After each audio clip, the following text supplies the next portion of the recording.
Sediento de ti, la palabra, fuente de vida. Reflexiones diarias del Evangelio con el sacerdote Tony Díaz. Este programa es patrocinado por los misioneros claretianos de la provincia de los Estados Unidos y Canadá. Iniciamos.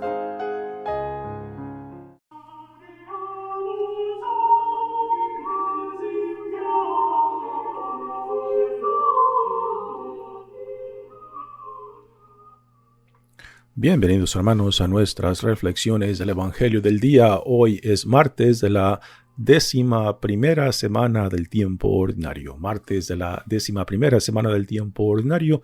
El Evangelio de hoy viene de Mateo capítulo 5 versículos 43 al 48. En aquel tiempo Jesús dijo a sus discípulos: ¿Han oído ustedes que se dijo: ama a tu prójimo y odia a tu enemigo? Yo en cambio les digo: amen a sus enemigos, hagan el bien a los que los odian y rueguen por los que los persiguen y calumnian, para que sean hijos de su Padre Celestial, que hace salir su sol sobre los buenos y los malos, y manda su lluvia sobre los justos y los injustos. Porque si ustedes aman a los que los aman, ¿qué recompensa merecen? ¿No hacen eso mismo los publicanos? Y si saludan tan solo a sus hermanos, ¿qué hacen de extraordinario? ¿No hacen eso mismo los paganos? Ustedes, pues, sean perfectos, como su Padre Celestial es perfecto.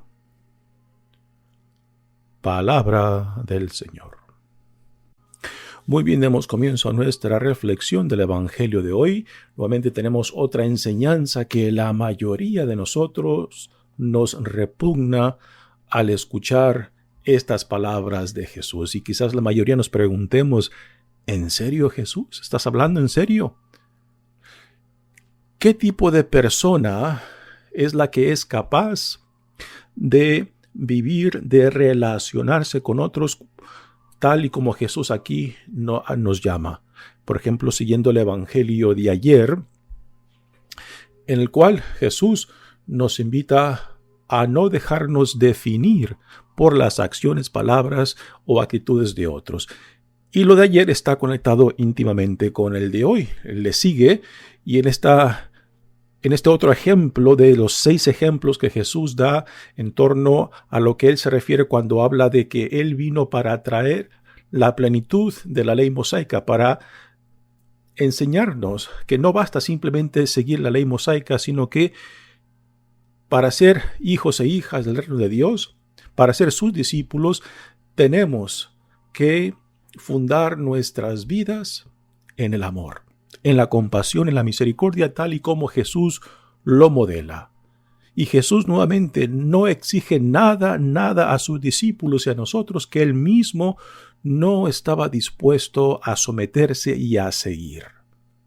En realidad, estas enseñanzas que Jesús nos da en estos 6 ejemplos de cómo él lleva la ley a la plenitud, nos regresan al principio de este sermón, de este primer discurso de Jesús en el Evangelio de Mateo, en las aventuranzas. La primera aventuranza: bienaventurado los pobres de espíritu. Y es esa bienaventuranza lo que en realidad está en el trasfondo de estas enseñanzas de Jesús que lleva la ley mosaica a la plenitud. ¿Quién es la persona que puede vivir y tiene la capacidad y deseo de vivir de esta manera? Es la persona que se encuentra amada, que se encuentra aceptada, que se encuentra reconciliada a pesar de sí mismo, por la pura gracia de Dios, por la pura iniciativa de Dios.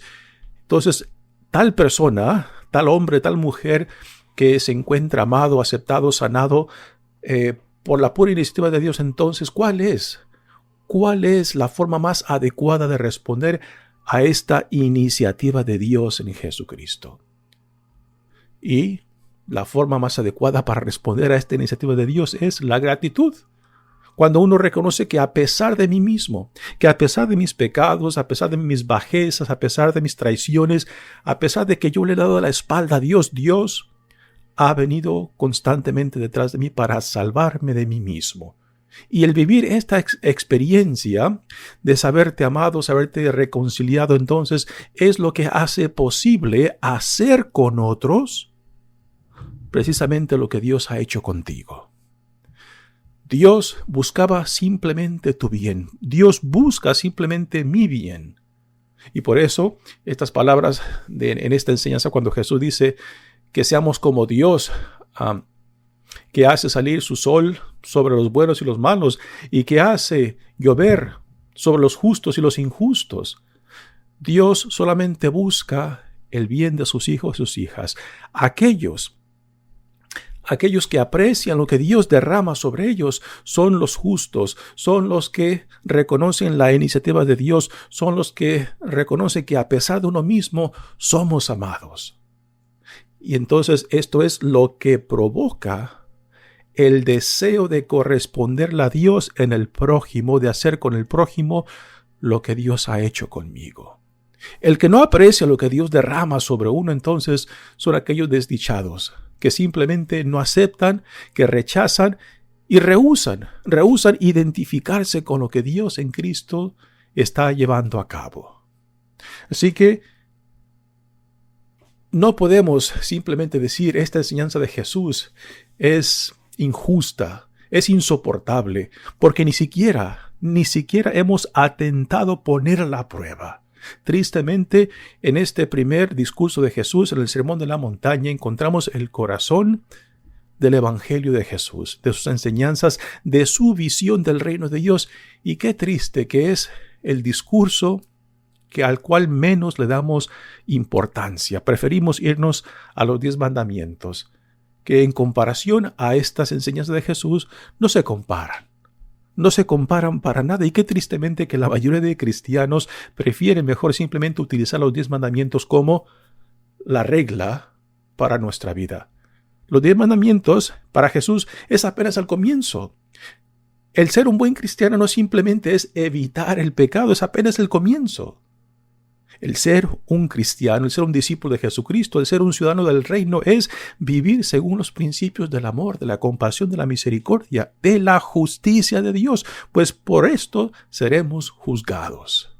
Y es precisamente lo que en esta enseñanza Jesús nos deja. Dice, han oído ustedes que se dijo, ama a tu prójimo y odia a tu enemigo. ¿Quién era el prójimo en el Antiguo Testamento? El prójimo era otro judío, y enemigo eran los que no eran judíos.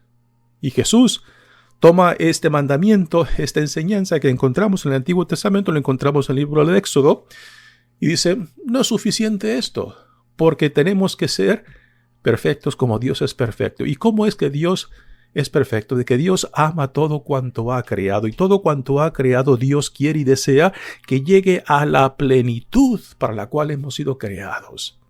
Y aún para aquellos que nos desviamos, para aquellos que le damos la espalda a Dios, para aquellos que lo rechazamos, aún Dios derrama su gracia. Aún hace su sol brillar sobre nosotros, los buenos y los malos. Aún permite que su lluvia caiga sobre los justos y los injustos. Pero aquellos que se dejan atraer, aquellos que se dejan amar, aquellos que se dejan sanar, reconciliar, son aquellos entonces que corresponden a esta iniciativa de Dios.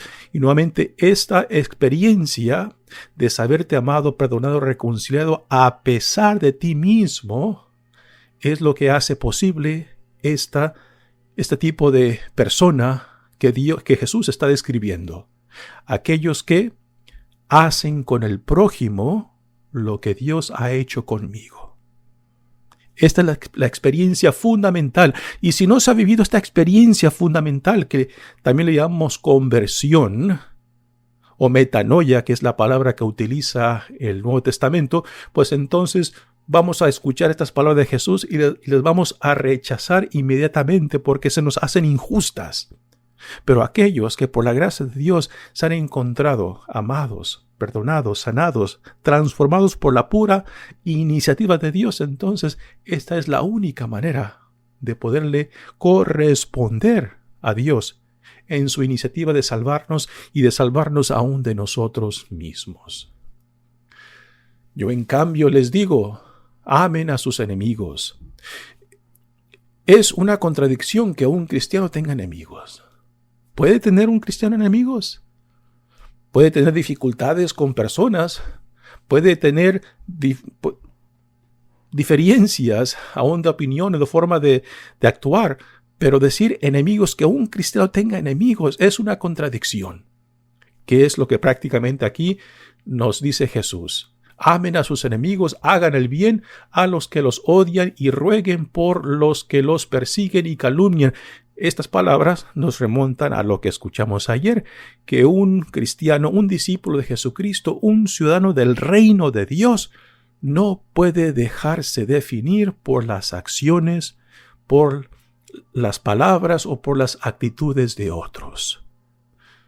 Como ciudadanos del reino, como hijos e hijas de Dios, somos llamados a actuar según nuestra dignidad de hijo, de hija, amado de Dios. Es esta nuestra identidad, es esta nuestra dignidad, y desde esta identidad y dignidad somos llamados a responder a las situaciones, a las experiencias del mundo, aún ante las injusticias, aún ante la violencia. Porque cuando simplemente respondemos, o mejor dicho, reaccionamos a lo que otros o el mundo nos da, entonces simplemente nos estamos dejando definir por las acciones, por las palabras y actitudes de otros. Y para Jesús esto no puede ser. Y esto lo resume en la parte última de este evangelio de hoy, donde dice, porque si ustedes aman a los que los aman, ¿qué recompensa merecen? ¿No hacen eso mismo los publicanos?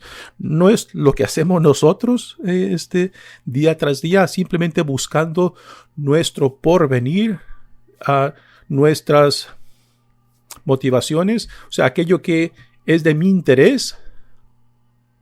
¿No es esto también lo que buscamos? El defender los intereses de mi familia, de aquellos cercanos a mí. Bueno, ¿y qué hay diferencia entre nosotros entonces y otros que ni siquiera son cristianos, que también hacen lo mismo? O cualquier criminal que también busca su propio interés y los intereses de su familia, de sus más cercanos. ¿Qué hay diferencia? Ninguna. Entonces Jesús continúa. Y si saludan tan solo a sus hermanos, ¿qué hacen de extraordinario? ¿No hacen eso mismo los paganos? Y ahora aquí vienen las palabras que verdaderamente crean un shock en nuestra conciencia. Cuando dice, ustedes pues sean perfectos, como su Padre Celestial es perfecto. ¿Será posible? ¿Será posible ser como Dios? En el fondo, estas palabras prácticamente definen lo que es el significado del amor ágape, que es la forma en que Dios actúa sobre nosotros, que es lo que está detrás de las palabras cuando Jesús dice, para que sean hijos de su Padre Celestial, que hace salir su sol sobre los buenos y los malos, y manda su lluvia sobre los justos y los injustos. Prácticamente esto define lo que es el amor ágape, lo cual tiene como fin solamente el bien del otro o de la otra. El amor ágape tiene un solo fin: el bienestar, la salud, la salvación de otros. No espera y no exige correspondencia. Así es como Dios hace brillar su sol y hace caer su lluvia sobre los buenos y los malos, los justos y los injustos. Así es como Jesús nos invita a amar. Y repito, solamente aquella persona que ha vivido esa experiencia de saberse amado, aceptado, reconciliado por la pura gracia de Dios, entonces conoce estas palabras de Jesús. Entiende estas palabras de Jesús, porque no mereciéndolo, no meritándolo, igualmente Dios ha venido tras de mí para salvarme de mí mismo. Entonces, ¿cómo yo voy a negar a otros, a mi prójimo, aun aquellos con quien no estoy de acuerdo en muchas cosas? ¿Cómo yo voy a negar lo que Dios ha hecho conmigo? Por eso, fundamental y necesario esa experiencia de ese encuentro de Dios, en el cual uno reconozca que por la pura iniciativa de Dios me encuentro hoy salvado, sanado, reintegrado como hijo o hija amada de Dios. Ustedes, pues, sean perfectos como su Padre Celestial es perfecto. Cuando se vive esa relación de intimidad y confianza con Dios Padre, donde brota mi dignidad, tu dignidad, nuestro sentido de integridad, de quien dice Dios que somos, entonces estas palabras de Dios, estas palabras de Jesús, empiezan a tener sentido. Cuando uno reconoce lo que Dios ha hecho conmigo, es lo que Dios me pide que yo haga con otros, con mi prójimo. Mi nombre es Padre Tony Díaz, misionero claretiano. Que Dios los bendiga. Este programa fue presentado por los misioneros claretianos de la provincia de Estados Unidos y Canadá, una congregación católica romana global de sacerdotes y hermanos que atiende las necesidades religiosas y pastorales de las comunidades vulnerables.